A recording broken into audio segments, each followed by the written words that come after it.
Start the recording. All right. Welcome everybody to a special edition of Lit Balm tonight. Tonight we are featuring the Literary Bohemian.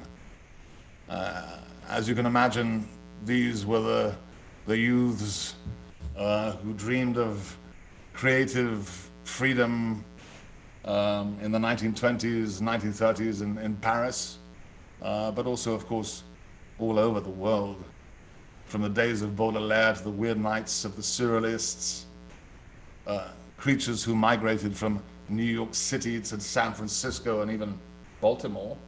Really? I'm looking at you, Edgar Allan Poe, says Bob Archambeau, but who may well be in danger of extinction.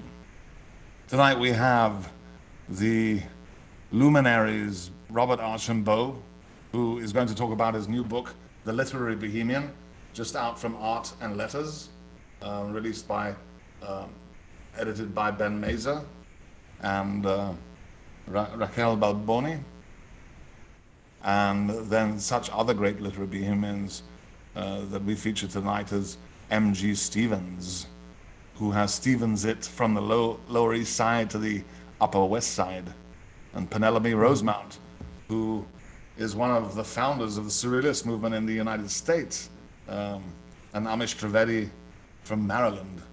Anyway, we will reminisce and predict the future of Literary Bohemia tonight. Hope everybody has their glass of absinthe, or at least a vodka martini. But before we commence with the feature, we will do a little reading.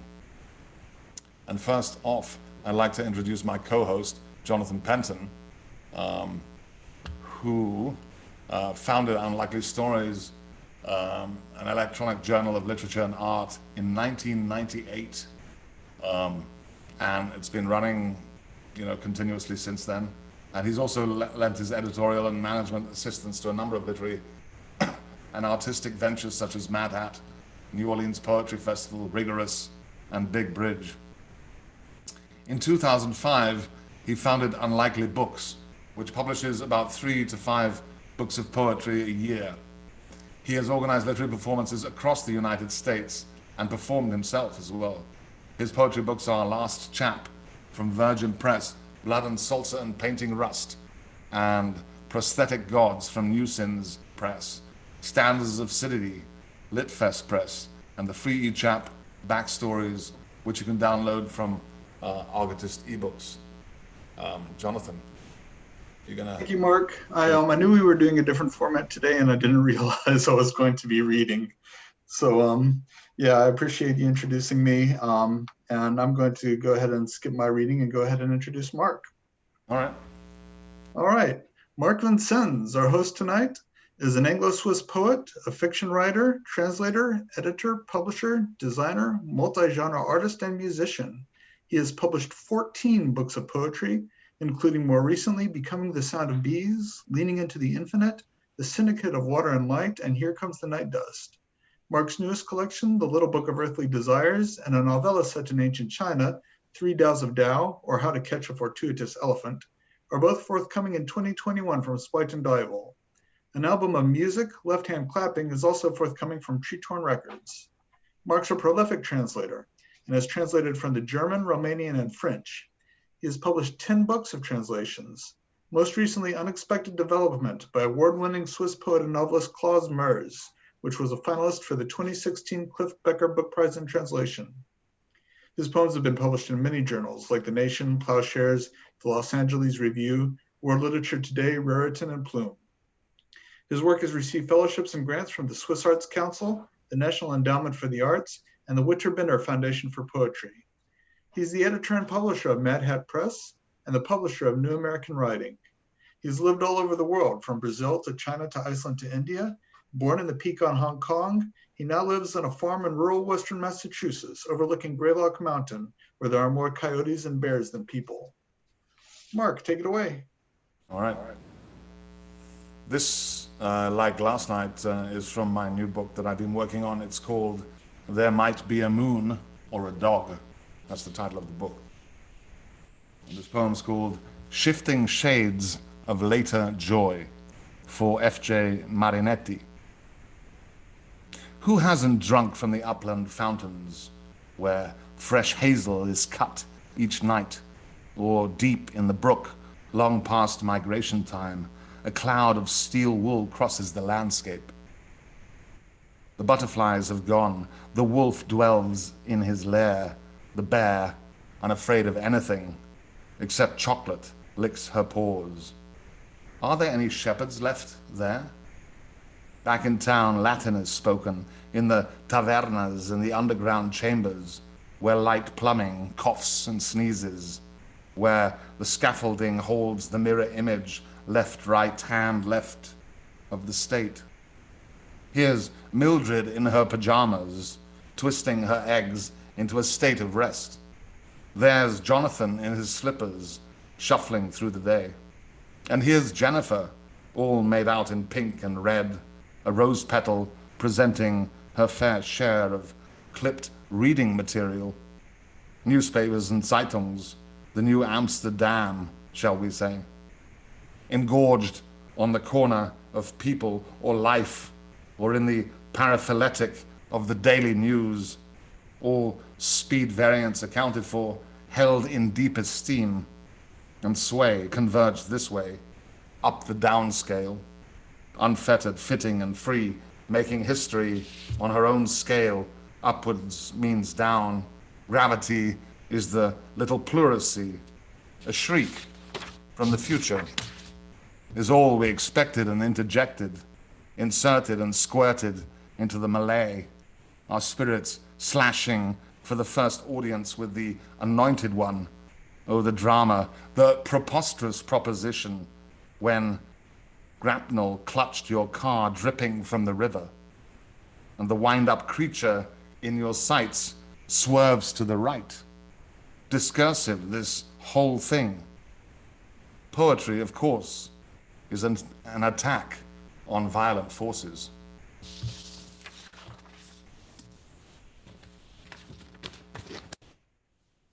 That was a curse of sorts for the man that lives in the White House at the moment.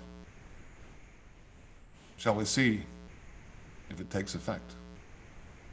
And of course, being that we are in Paris in the 1920s and 1930s, the seance, theosophy, and all those weird things were going on at the same time as we were writing poetry, summoning the spirits.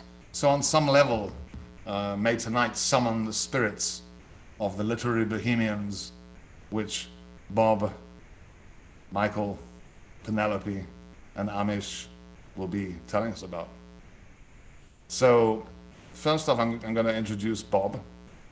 Robert Archambeau has had 2 books come out this year, Poetry and Uselessness from Coleridge to Ashbery, and now the Literary Bohemian, 6 essays out from Art and Letters Press. His other books include the poetry collections, the Kafka Sutra from Mad Hat and Home and Variations, the critical collections, Laureates and Heretics, The Poet Resigns, and Inventions of a Barbarous Age, and others. Gainfully employed at Lake Forest College, he is not quite a Bohemian, so he says. Although I have my doubts, but despite a number of indicators to the contrary. Bob, take it away. Thank you, and thank all of you for coming to this. I think it's a book launch. I think that's what this is, although I don't really understand how any of this Zoom stuff works, but I'm glad you're here, if in fact we're in some kind of location.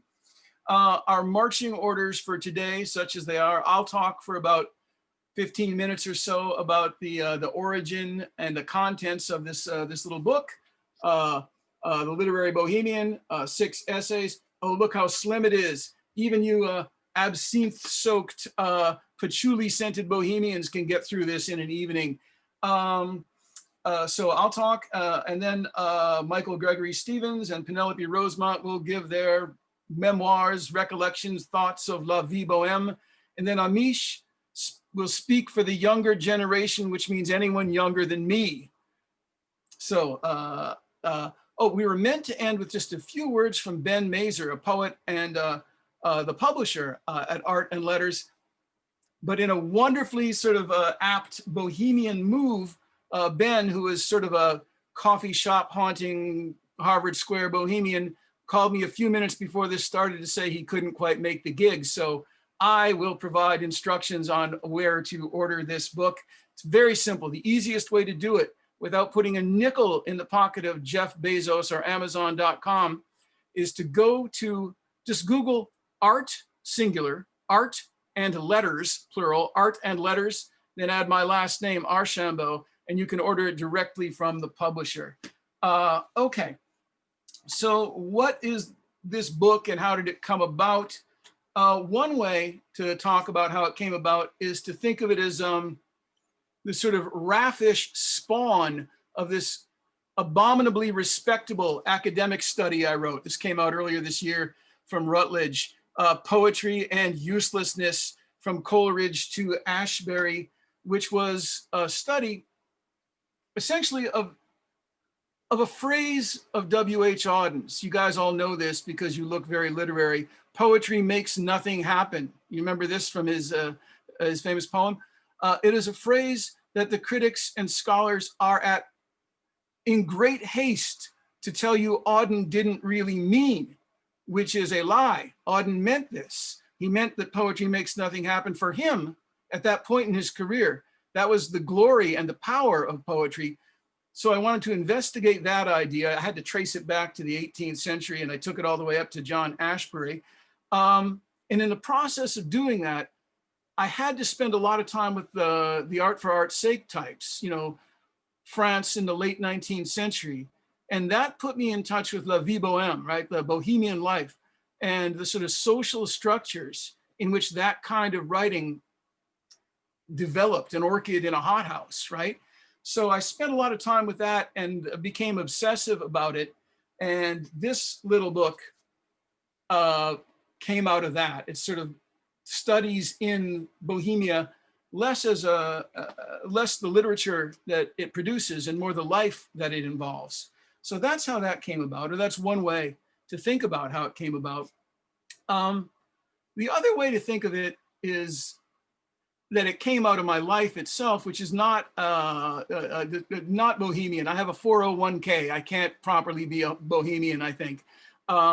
But I'm married. I own a house in the suburbs. I'm disqualified from Bohemia, and I'm not a sociologist of Bohemia. I don't have that kind of training. There are really good sociologists of Bohemia. A guy named Cesar Grania, another guy named Ephraim Mizruchi, and they bear the same relationship to Bohemians that zoologists bear to chimpanzees. They stand apart and they study and they analyze. And that's not quite me, because my life has been, if not Bohemian, then Bohemian adjacent. I'm an art school brat. John Cage came to the house once when I was a kid and fucked up our piano. We used to spend summers at a house in Maine that was always invaded by sculptors from the RISD and the hippies from the next door commune. I spent a long time working in a used bookstore where the clientele seemed to consist entirely of astrologers, sort of professional fetishists, outsider artists, that sort of thing. So tell me if this works, because if this works, I'm going to use this as a metaphor in future. I'm not a zoologist among the chimpanzees, except maybe I'm Jane Goodall, the zoologist who lived amongst the chimps. I'm also thinking maybe the chimp analogy is insulting. Maybe I should drop that entirely. It's too late now. I've gone there. Amish is giving me a thumbs up. I'll accept that. He knows how to do that. That's a mystery to me, how to make those things happen. Anyway, enough about how the book came to be. It's got 6 little essays, just like the title promises. The first one is about Thomas de Quincey, who you may remember from the Confessions of an English Opium Eater, among other things. And I see him as a kind of a Bohemian prototype, really functioning in the world before there are Bohemian neighborhoods, as there would eventually be. And the real thing about that chapter is that it talks about Bohemianism as self-reinvention. Bohemia is a world where everybody there, and I think I'm quoting Michael Stipe of the band REM here. Amish will know this. Everybody here comes from someplace else is the line. And there's this allure of being able to run there as a refugee from your own background. And for De Quincey, that background was one of the common ones that people run away from, the commercial middle class, Northern English, 19th century industrial world of commerce, which he fled for any other social formation. In fact, he fled both above and beneath it. Early on, he was very concerned to associate himself with the aristocracy. I don't know if you know this. Nikolaev probably knows this because he knows everything, but the D in Thomas De Quincey is made up. He's just Thomas Quincy, he's Tom Quincy, but the D makes it look aristocratic. And he had a lot of affectations as a member of the aristocracy early on. He was the protege of Lady Carberry. He dressed the part. The allure of the aristocracy, I think, for him and for a lot of people who sort of affected aristocratic attitudes and looks was the idea of autonomy or even impudence. You don't care what people think. Your status is assured. And I know that this persists because the first time I met the esteemed Michael Gregory Stevens, I'm pointing to him on my screen. I don't know if it looks that way on anybody else's screen because I don't understand technology. The first time I met Mick, he was wearing a set of tweeds so refined and carrying a walking stick so distinguished. I was absolutely convinced I'd met at least a minor member of the English gentry rather than a Brooklyn Irish Bohemian novelist and playwright. But that was one sort of element of De Quincey's self-reinvention. And of course, the other element was to go below his origins in the middle class and to associate with, opium dens and gamblers and moneylenders and penniless poets. But the idea and the appeal for him and for many others historically has been to leave their origins and enjoy a kind of classlessness, right? To stand outside the ordinary categories by which we assess and understand people. I'm sure you know this, all of you know this, because look at you with all the books behind you arrayed like phalanxes of soldiers. You must know Virginia Woolf's Orlando, yes? Orlando, not the best of her novels, but everyone's favorite. There's a scene in it early on when Orlando, who at that point is still a man, changed his gender in the middle of the story, meets a poet, summons a poet to his palace, his stately mansion. And the poet Green walks into the house and stands there in the great hall. And Orlando is flummoxed because Orlando looks at him and thinks, he doesn't look like a lord, he doesn't look like a servant, and he doesn't look like a peasant. And those, of course, are the social categories, the total social categories of Orlando's world, right? So there's a kind of standing outside that is a big part of the appeal. So that's the first of the 6 essays in the book. There's another chapter later on called The Sorrows of the Literary Bohemian, which really treats 2 things. The first is alienation, enjoying the classlessness, but feeling the placelessness that the Bohemian condition gives. It's no accident, right, that it was Mary Shelley who lived on the lam as a sort of Bohemian, right, with running across Europe with Percy to avoid debt collectors and hanging out with Lord Byron. It's no coincidence that Mary Shelley writes Frankenstein, which gives you, in Frankenstein's creature, the most isolated of all literary protagonists, right? It's sort of a projection of her own social circumstance. So that chapter deals with alienation and it deals with addiction. I talk about Roberto Bolaño.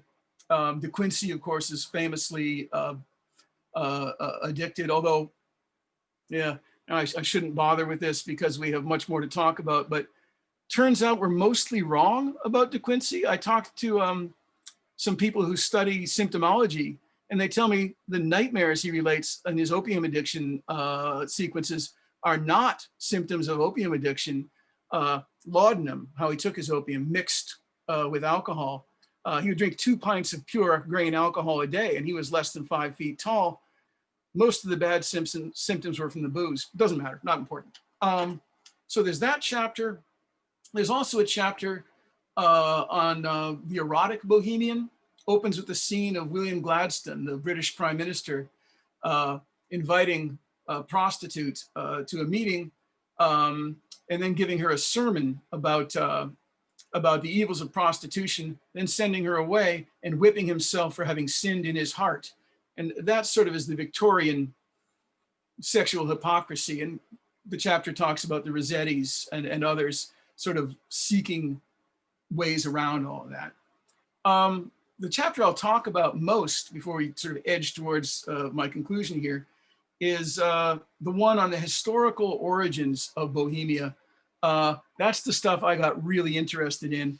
And in a way, I'm a fool to read to you from this chapter because it's the one with the fewest dazzling anecdotes and the most dull didacticism, but I can't help myself. So I will read to you a few minutes talking about the historical origins. How did this strange thing, a little world of arts and literature and poverty and art for itself, as opposed for the market, right? How did this come about? Short answer, 3 things. Surplus youth, structural inequality, and a bunch of Philistine boobs in charge of society. Mid 19th century France was run by people who would make J. Pierpont Morgan look like Baudelaire. I mean, just a bunch of very corrupt crony capitalists. All right, I'll read you a couple of pages of this and then say a few words and then you can be done with me. So, okay.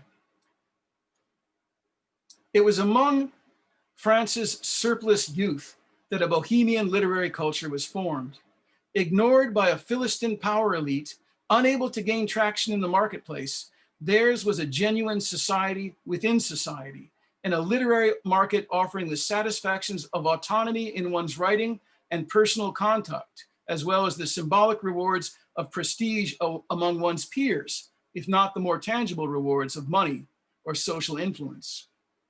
Recognition for literary Bohemians and their more respectable fellow travelers did not come in the form of laureateships, book sales, or adoring publics seeking guidance. Rather, it was largely a matter of praise from others of their own tribe for refusing the claims of the market and the larger public.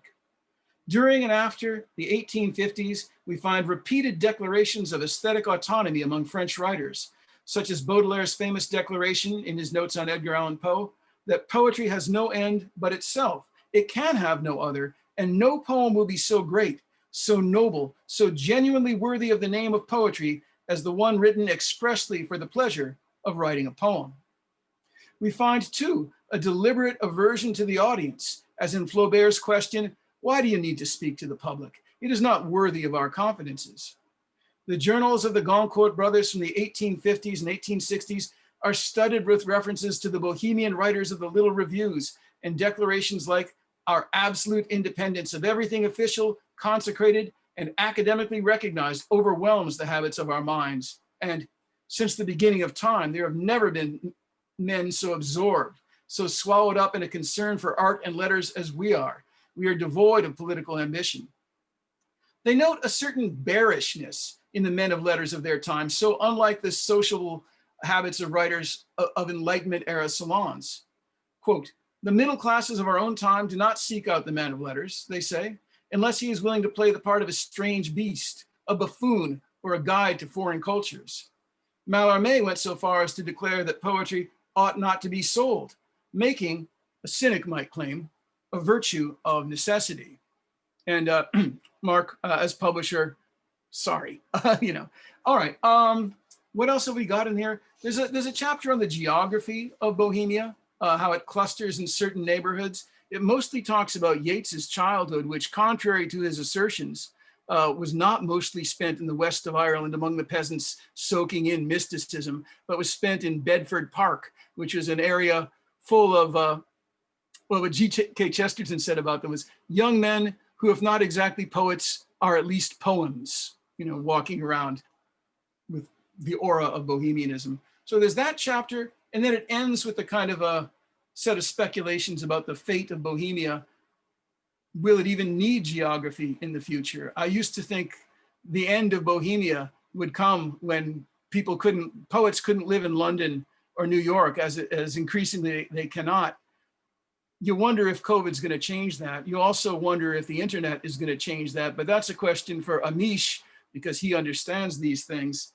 And with that, I will turn things over to Mark, who will introduce Michael, and I will spare you any more further words.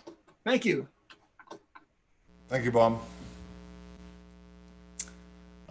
Next, we're hearing from Michael Gregory Stevens, or MG Stevens, who is the author of over 20 books, including the critically acclaimed novels The Brooklyn Book of the Dead and Season at Cool, the travel memoir Lost in Seoul, as in Korea, and the award-winning essay collection Green Dreams.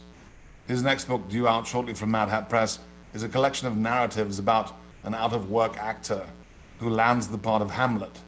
Part fiction, part fact, part prose, part poetry. It is a discontinuous narrative that embraces the neoteric age we now face ourselves inhabiting in the 21st century, especially with a guy who has very strange hair. Welcome, MG. Michael. Thank you. Thank you. Can you hear me all right? We can. Okay, very good. Glad to be here. This past winter, before COVID, Bob invited me to the Unicorn Cafe in Evanston, which is no longer there, and COVID drove it out. And we were going to have coffee there, and it was too crowded.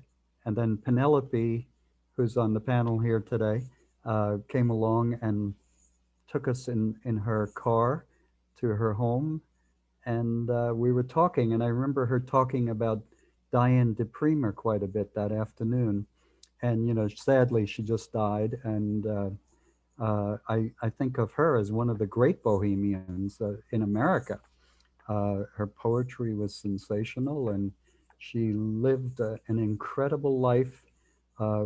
When someone sits down and writes her biography, it's going to be an incredible book. That's all I can say.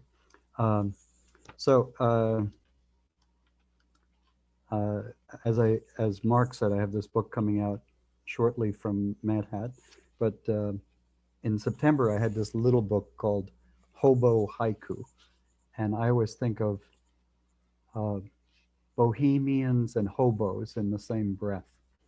So the first poem of the book, Hobo Haiku, is, I still see being tramp as possibility. It is so basho. These are all haiku. Sorry. But they are short, and then I'm going to read this one in 3 parts, all very short, and then it will lead into what I'll briefly talk about, and try to keep my time exactly right. It's called Brooklyn, Late October. 1, the tree, the fucking tree. 2, the fucking yellow and orange and gold and red tree. 3, autumn is here. Autumn, it's here. Autumn is fucking here. So that's called Brooklyn, Late October. For me personally, the literary Bohemian I most admire, I guess still to this day, is Henry Miller, who is, it's a passion that you don't discuss academically, certainly, because he has no provenance in the world of academia today. But his writing, particularly his nonfiction writing, for me, has always been a touchstone of incredible beauty and insight. And unlike most people living in Brooklyn, he got the fuck out of there, and he went about in the world. And you know, when he wound up in Paris, he was quite an old guy already. I mean, I think he was like 50 or so. He wasn't like a young guy, and yet he managed to get by and do all right for himself one way or the other. And then he had these great books that he wrote about it. Uh, the other literary bohemians also I associate with Paris are, I think of young Hemingway, the guy who wrote the short stories, and I think of Ezra Pound leaving London because it was too uptight and going to Paris. And I picture the two of them boxing because Hemingway was a boxer. And I think he believed, if you're in the stories, his favorite fighter was Harry Greb. And Harry Greb was a great Jewish boxer too. Bob mentioned a friend of his who actually lives right across the street from me. And his relative was Barney Ross.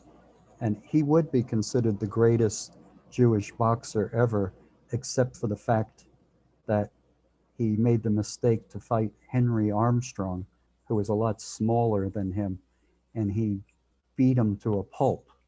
And so Barney Ross was no longer the incredible boxer that he was at first. He's kind of a literary bohemian too, in a certain way too, because he has this incredible story, Barney Ross.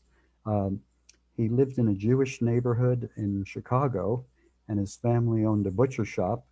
And the local mafia guys came in and wanted their juice, as they call it, or vig or something, some money paid up. And Barney witnessed his father being murdered right in the butcher shop. And the mother went crazy, and then Barney had to raise the children himself. And the only way he could do that is to box. So that's how he became a boxer. And his story is also like Malcolm X's story and a lot of addiction stories, which is he also became a heroin addict, and he became a heroin addict because of the wounds he suffered in the South Pacific during the Second World War, and that was after his boxing career. And then anyhow, so that was just a riff off of Ezra Pound and Ernest Hemingway boxing in Paris. But for myself, I left. I ran away from home when I was 15 years old. It was 1961, and I took a bus, and I took a subway, and I wound up on West 4th Street at 1 in the morning. And yeah, and I never went back, by the way. You know, I stayed out there in the cold until this day. And I have a lot of brothers and sisters still living, but I hardly ever see them. And I think a lot of it has to do with the fact that I just left home because I looked at this family that I was born into, and I just decided, you're not going to survive if you stay with these people. So you got to get the hell out of here. So yeah, and I wound up in the Village. I met future Nobel Prize winner in literature, Bob Dylan. He had his first album out, and I used to run into him all the time on the street, on McDougal Street, and he performed in places like the Gaslight and some kind of folk center. I can't remember the exact name of it. But yeah, so I used to run into him, and Dave Van Ronk ran the things. And one of the things I would do is stand-up comedy to pay, you know, for my hotel room or whatever. And so that was part of my literary bohemia. And that all took place in the 60s. And two characters I used to think about all the time, because my older brother was a kind of hobo bohemian himself. And he used to always talk about Maxwell Bodenheim, who was a Chicago poet, highly praised by William Carlos Williams in Williams's autobiography, by the way. So he was actually a very serious poet at one time. But in New York, he was known as a kind of Bowery bum wino poet. And they had a poetry society on the Bowery called the Ravenswood Poetry Society. So you Chicago people would know that Ravenswood is in North Chicago, because a lot of New Yorkers would scratch their head and go, why is it called Ravenswood? Who knows? But Maxwell Bodenheim famously said to a guy, you can steal my wife, but you can't steal my wine. Whereupon the other guy stabbed him to death. So that was his finale as a literary bohemian. And that was somebody I aspired to.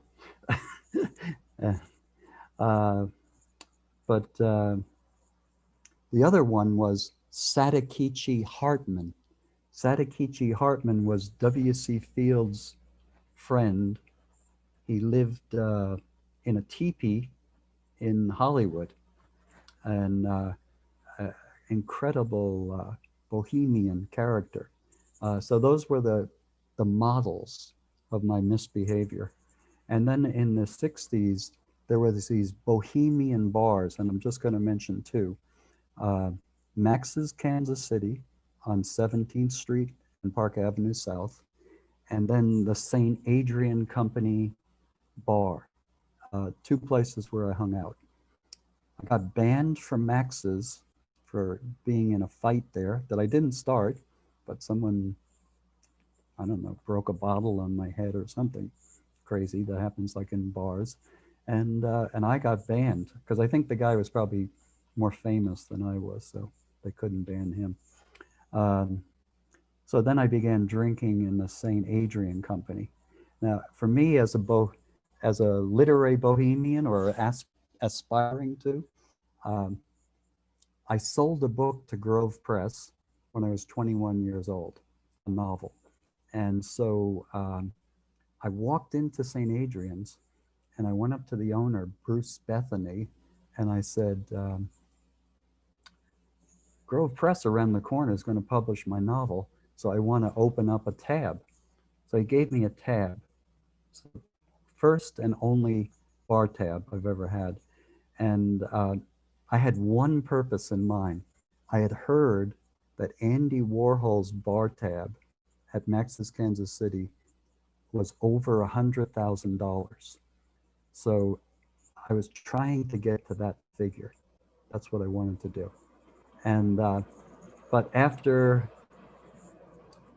I tell the story, it was $10,000 and Bruce cut me off. But I ran into Bruce in Nice because I lived for many years in London, and every March on my birthday, I'd go to Nice, and I saw Bruce on the Piéton walking there.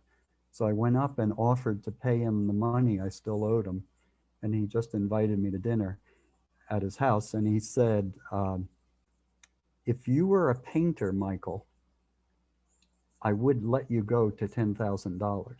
But because you were a writer, the minute the bill got over a few $100s, you were cut off. So that was my the end of my grandiosity as a literary bohemian. And yeah, so I think I'll just leave it at that and pass on to whoever else goes next.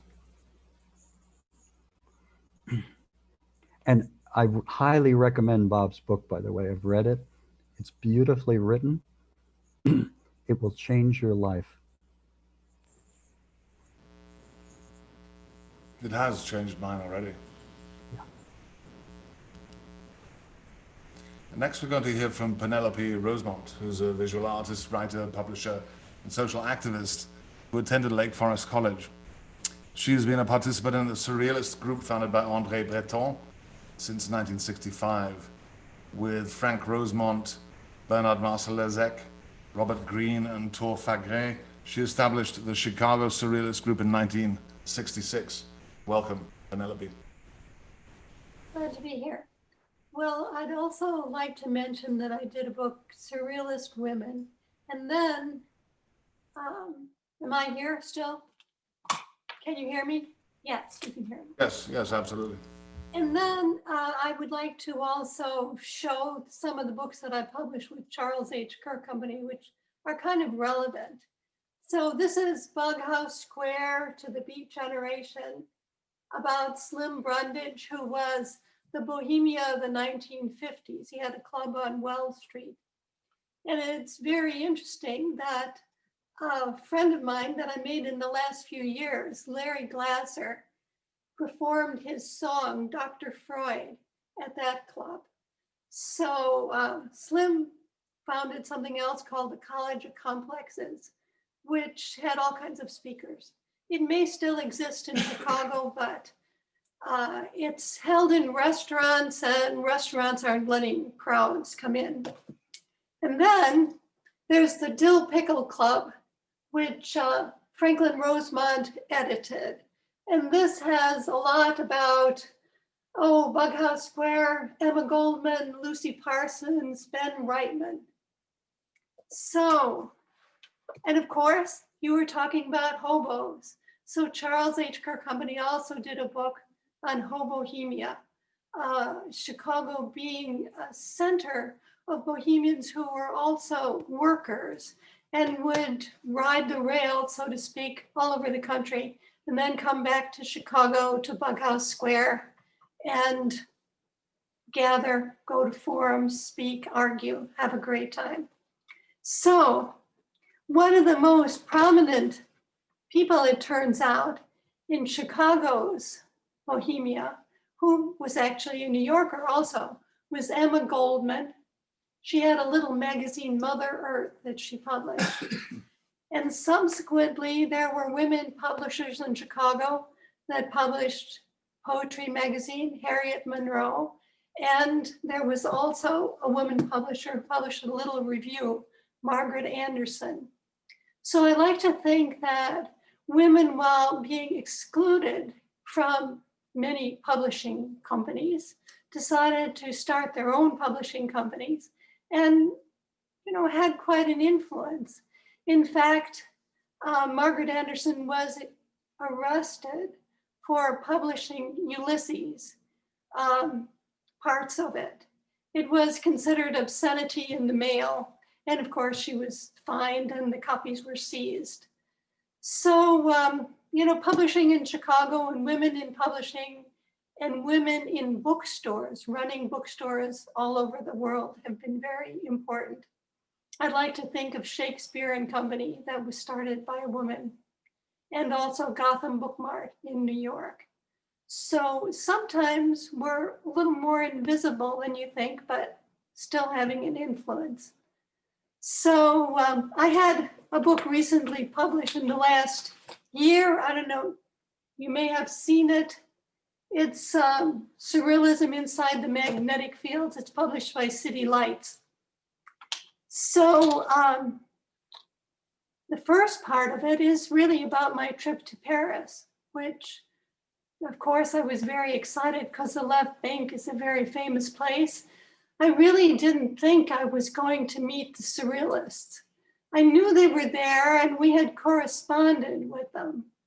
But when it came down to it, we were very nervous and we decided we would go to London instead and just stop by Paris briefly. Well, it turns out that the London immigration didn't like our looks. So in fact, we ended up in this situation, such a great situation, of being deported to Paris. So that was quite wonderful, except it was a little surprising. We arrived on December 24, and we found a little hotel. And later, a couple of days later, we found one on the left bank. And we weren't there very long before we noticed there were posters in the window for a surrealist exhibition, Le Car Absolu. When it turned out, it was about a block from our hotel. So we walked over there and we asked for our surrealist contact in Paris, who was Robert Benioun. He was an editor of the film magazine Positif. And we went there. They said, he'll be here tomorrow. So tomorrow he came in and we were there. And he took us out to dinner. It was really wonderful. Now, my first experience with the Surrealist group was actually New Year's Eve. So Benioun said there's going to be a New Year's Eve party at Theatre Ranelagh. And he told me how to get there, when to be there, and everything. So this was a totally shocking experience in the sense that, of course, I grew up in the more distant suburbs, actually, where Lakeville, Illinois. So here I am in Paris a few years later in this magnificent theater, and the Surrealists are doing skits in very fast French. They're doing dances and all sorts of performances. I was really, really quite thrilled to be there and among them. And eventually, we got to meet Andre Breton, and I was able to talk to some of my favorite women surrealists, Toyen, the painter, Mimi Perrant, a painter originally from Canada. Toyen was originally from Czechoslovakia. Joyce Mansour, who was from Egypt, and Annie Lebrun, a Parisienne, who has subsequently written many books. And so we also talked with Breton, but not as often because he was much older and didn't come to the meetings as frequently. Some of the other friends that came were Robert Benioun, Jean-Claude Silberman, and the meetings were quite unlike anything I've ever been to either. People came in every evening, sat down in the back of the cafe, got some wine or coffee, and talked about their projects. And it was a wonderful experience. So I thought having a surrealist group in the US would be an excellent idea. And we wrote a little manifesto about it, which was published in the Surrealist journal, L'Archebras. And then when we got back, how are we going to set about this? Well, the odd thing, we had already started a bookshop called Solidarity on Armitage Avenue. And we were publishing mimeograph things. So we started mimeographing some surrealist things and publishing a few things in our magazine. And eventually, about 1970, we came out with a magazine called Arsenal. And so, we kept building the group. We had an exhibition in 1968, which was at our own gallery called Gallery Bugs Bunny. So it is humorous, but if it happens, some of our publications from that time will be at the Met Museum in New York in October in 2021. We can all hope this will happen.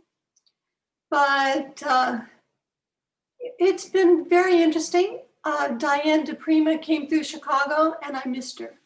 But the next time she came through Chicago, we met, and she's been a friend, a good friend for the last 10 years or so when we could visit back and forth.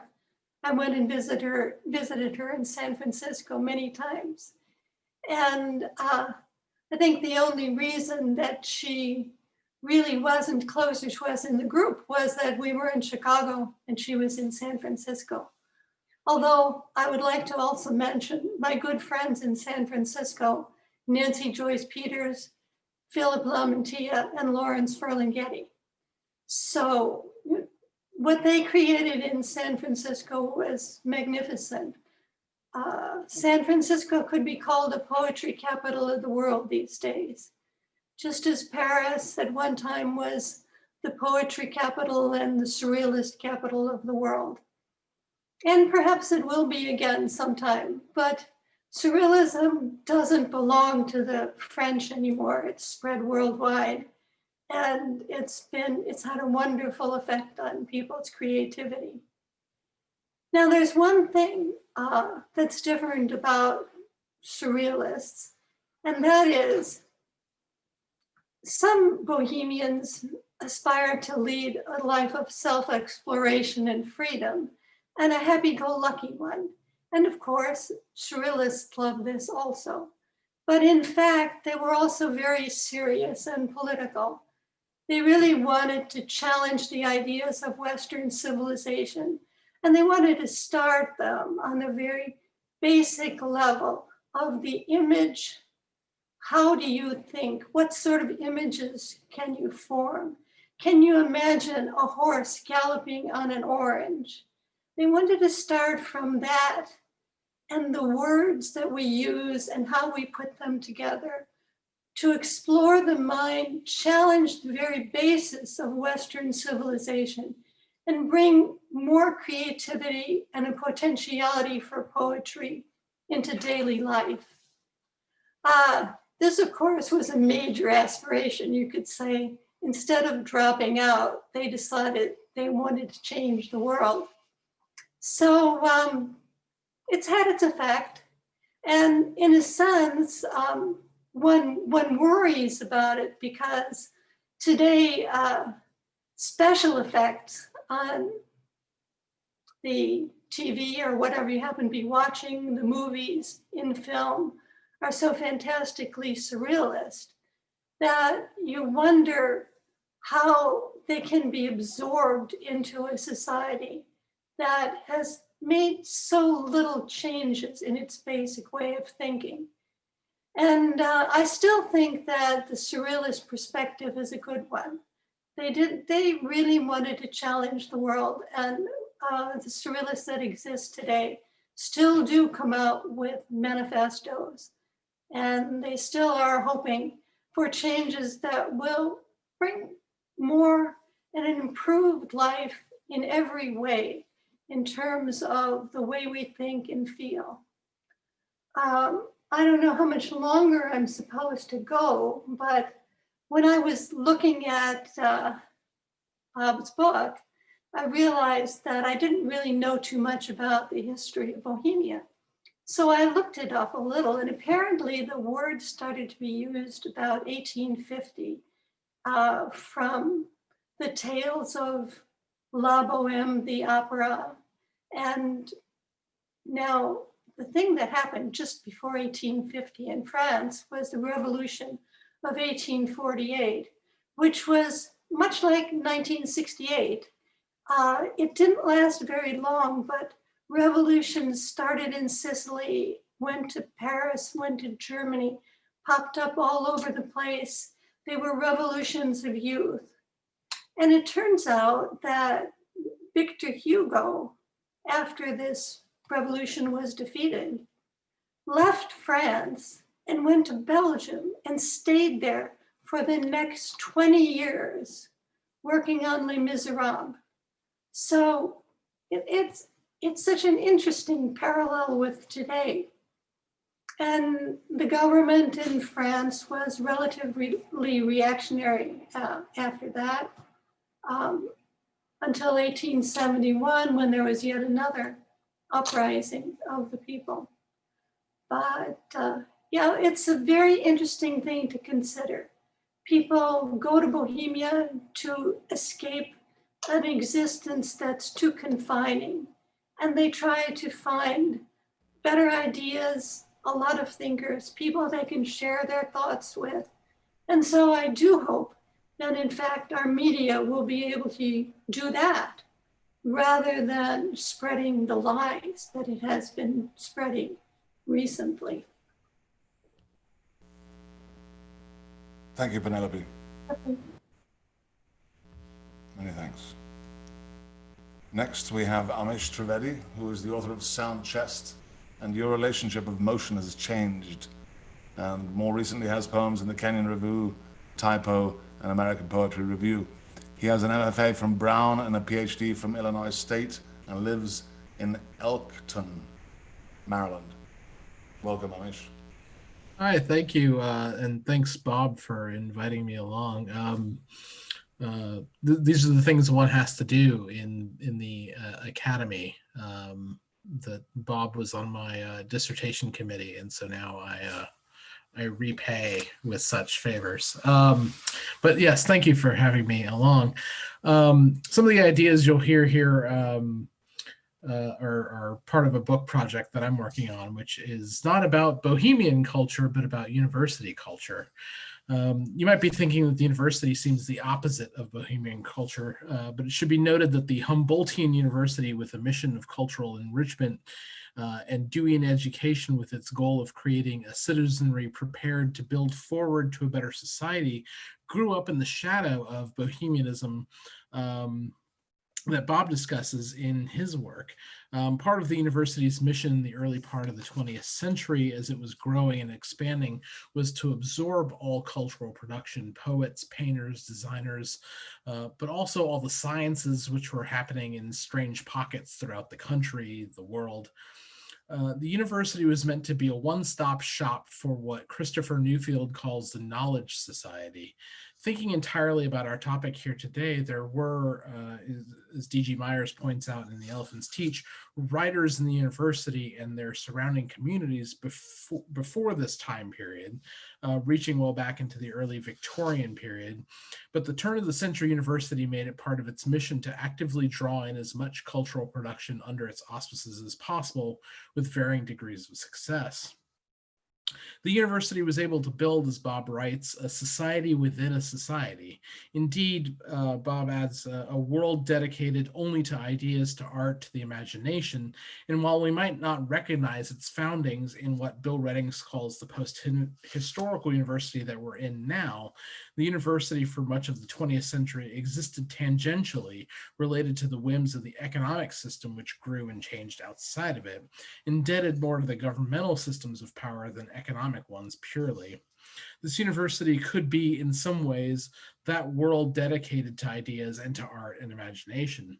Of course, this had much to do with the university's tenuous relationship to the nation state, which saw the university as a place within which an American culture could be purposely developed, for better and for worse, from which it could be distributed to an elite ruling class of Americans who could afford to go to a university. Sadly, Dewey's vision for building a better society only required the top tiers of society to buy into the idea. I want to take a moment to define sort of what we mean by the post-historical university, because it's going to come up later, and what Bill Reddings meant in the 1990s when he was talking about it, or when he was writing about it. He defined that post-historical university as an institution which has outlived itself, one that has moved beyond Humboldtian goals of promoting culture to citizens wishing to be educated, and now has become one that reflects the models of the business world. It is the university without an idea, one which no longer reflects the idealism of its founding, but now sublimates itself to the industries which accept its degrees as symbolic of sufficient labor competencies. So basically, a degree is sort of hard to get into just a labor force, right? The university has ceased essential function, which Reddings describes in Humboldtian terms as a totality that fuses the originary unity of science as principle with its ultimate universality as ideal. It's spreading through building the university as a place to cultivate. The university has turned away from this model, or rather been turned away from it. As this has occurred, the formerly aloof fields of cultural production within the university have been forced to adapt to the new form, positioning themselves as offering professional development rather than cultural development, as cultural development has no place under the current economic system and the type of development that has been ceded entirely to an industry designed to develop and capitalize on the production of culture, definitely not the university. And this is the killing of Bohemia, of Bohemianism that Bob is talking about a bit, or was talking about earlier. I wrote in my review of one of Bob's earlier books, The Poet Resigns, that the university was, to borrow from Marge Simpson, a place to be isolated and weird. This isolation isn't just in faculty positions. Ask a Poet, Bob writes, where they work, and most answers have something to do with the university. The university allowed for a new bohemianism, which begets what Bob calls in this new work the bourgeois bohemianism of poets like Robert Haas and many, many, many, many more. I like to think ourselves included, Bob. We all aspire to the imagined Bohemia of the 20th century university at its height, far from the maddening whims of the culture industry, where we could reinvent ourselves as part of this is Bob here, marginal world, as free of power as it is free of responsibility. Many imagine the life of the MFA poet, writer, painter as one of the new Bohemia, the university Bohemia of cafes and discussing ideas and left politics freely. But of course, as I said, that Bohemia is dying too. Or maybe it's already dead. It's hard to say. There are moments in observation where the university system and our dreams with it appear either still attempting to thrive or already crumbling to dust, having decomposed sometime after the fall of the Soviet Union and the ultimate moment at which the nation state decided it no longer needed the culture the university provided and could rely solely on the industrialized form designed to make profit. Well, you already know that the Cold War was not tanks and bullets, not a tanks and bullets kind of war. It was a war of culture, and the university had a role to play.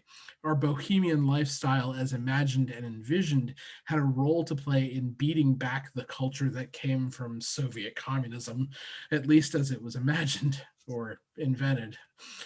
This is not a war over physical resources, a river, a parcel of land, but over ideology, the brilliant landscape within us. We shouldn't kid ourselves. What's really dying out here is the notion of the public university as the manifestation of this new Bohemia. The Bohemia we all imagine is more or less alive as well at exclusive universities, of which I have been able to avail myself even. As an MFA student at Brown, there was some work requirement, but hardly much. We took 2 classes, and when we taught, we were to teach 1 3-hour session once a week. This differed greatly from the labor-intensive PhD experience I had at a public university, and thus I spent my 2 years as an MFA student meeting classmates for beers, going to museums, eating well, walking, and probably writing a bunch of poems, which, of course, produced a manuscript which, one publishes and does all the things with, because that was the job. Living the bohemian lifestyle funded by the university in what Bob writes, in the mythical land of outsiders, rebels, malcontents, and slumming rich kids. I'll put myself in the outsider and malcontent lines. But Bob does a really nice job of describing that in the book. It was nice to have a taste of it for a bit, at least. But this experience is not universal for writers, and it's not designed to be. The university-funded life of the bourgeois bohemian poet has begun a move outside of the university, in some ways into the kind of spaces we're gathered in now. Social media has replaced the faculty lounge as the place where our discourse occurs. Even the Buffalo Poetics list, founded by Buffalo faculty members and hosted on the university's servers, has ceased to be. The very location of discourse has moved into spaces which appear public to us, but are mostly sources of corporate data mining, such as Facebook and Twitter, which, is kind of how we all got here in a way. Say what you want about the university, especially when it comes to elitism and exclusivity, but at least it did not claim to be egalitarian while simultaneously advertising to you the Vox amplifier you were searching for at 4 a.m. Regardless, while the university is destroyed beneath us, the world of artists is forced to search elsewhere for its new Bohemia. Perhaps it will remain, as it largely has been, a luxury for those who can afford it and a source of great consternation for those who cannot. Oddly enough, thanks to the very algorithms that have brought you those ads, there is a new bohemianism forming for writers based on the earnings potential available from social media. While a topic for some later per time and probably a different person, there is a transferability of capital that occurs thanks to eyeballs. They become, for poets such as Rupi Kaur and Kaveh Akbar, a source of funding. Kaur has taken the world of social media and made a minor empire of bourgeois bohemianism, making her own life based in this new technological framework into one that appears to be about ideas and art and imagination. Her spaces are not cafes, but rather an Instagram feed. Akbar is the more interesting case here. His success is tied both to the world of social media, having become patronized by the great other social media writer of our time, John Green, but also keeps collecting his paychecks from the university system from which he has earned degrees and positions. Is this itself a kind of bohemianism, one which allows for there to remain a society within a greater society by acknowledging the changing nature of where the society itself has moved into these online spaces? This isn't a perfect analog, but I think in terms of Bob's work here, that the social media aspect might prove a fruitful place to look further into. It may also be too early for that discussion, which Bob warned me about a couple of years ago, but we can see the new bohemianism forming if we're willing to pay attention. Thanks.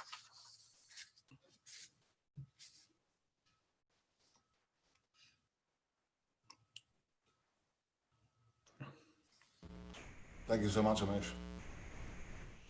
Well, I guess this concludes our special edition tonight. Please bear in mind that next Saturday we have Daphne Gottlieb, Philip Dawed, Laura Miller, and Mark Spitzer reading for us. But let's not forget, the social media Bohemian is here to stay. Thank you so much, Bob. Thank you so much, Michael, Penelope, and Amish. Thanks so much for tuning in tonight, and hope to see you next Saturday, yeah? Have a good one. Poetry and love.